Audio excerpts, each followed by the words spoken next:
عسلامة، مرحبا بكم في قناتي كويزين منو. اليوم عملت دقلة محشية. أول حاجة أخذت الدقلة متاعي نظفتها بالكدا ومسحتها بمنديلة.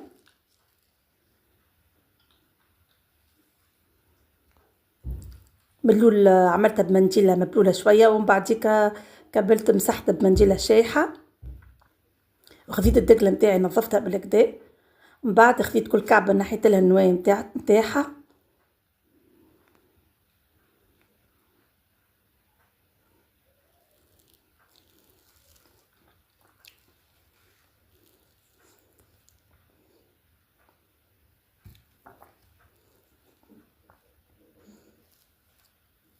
هوني نحيت لها النوايا متاعها الكل.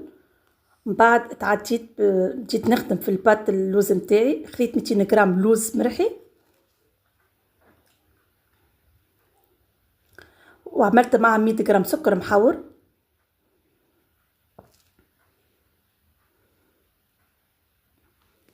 ولميتها بالعطر شويه. قعدت نتبع بشويه بالعطر شويه، ما تصبوش برشا على خاطر اللوز يصيب الزيت نتاعو، ونقعد نلم بصوابع بشويه على خاطر ما تتعجنش. اذا كان باش تتعجن صيب كيما قلت لكم الزيت نتاعو اللوز. كوني قعدت نتبع فيها بشويه، نلم فيها بشويه.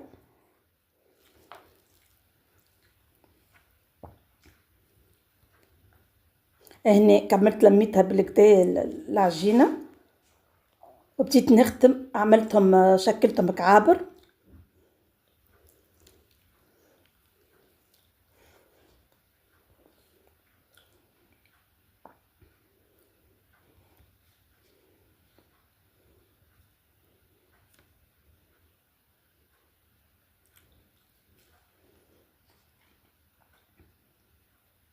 هنا كملت شكلتهم الكل، وكل كعبورة خذيت عملتها بودان.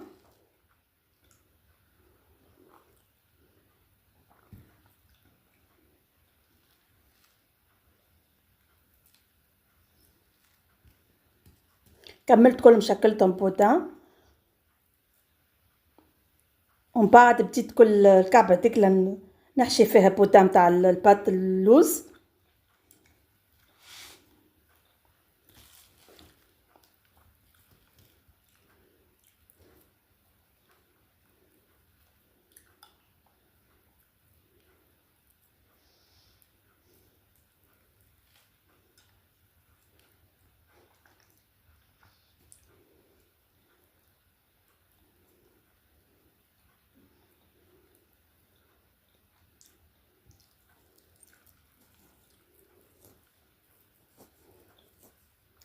ماذا بينا نسيسو عليها كعبة الدقلة باش ما تصيبش العسل متاعها.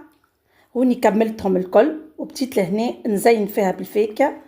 انا عملت بالعسل المرة ذيا، اما اللي يحب معناتها فما هي في العادة نورمالمون شحور سبيسيال.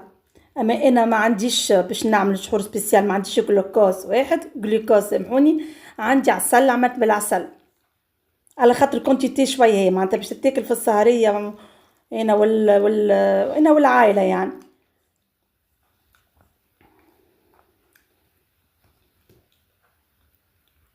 وهوني كيما قاعدين تراو كل كعبه زينتها بطريقه بالفاكهه.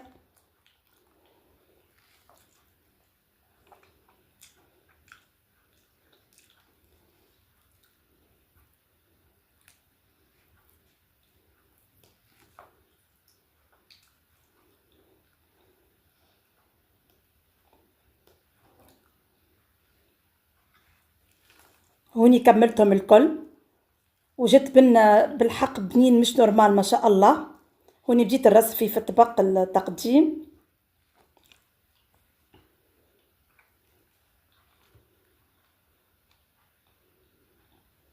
ان شاء الله تكون عجبكم الفيديو، كان خفيف عليكم. ان شاء الله رمضانكم مبروك، كان عجبكم اعملوا لي ابوني ويعطيكم الصحه.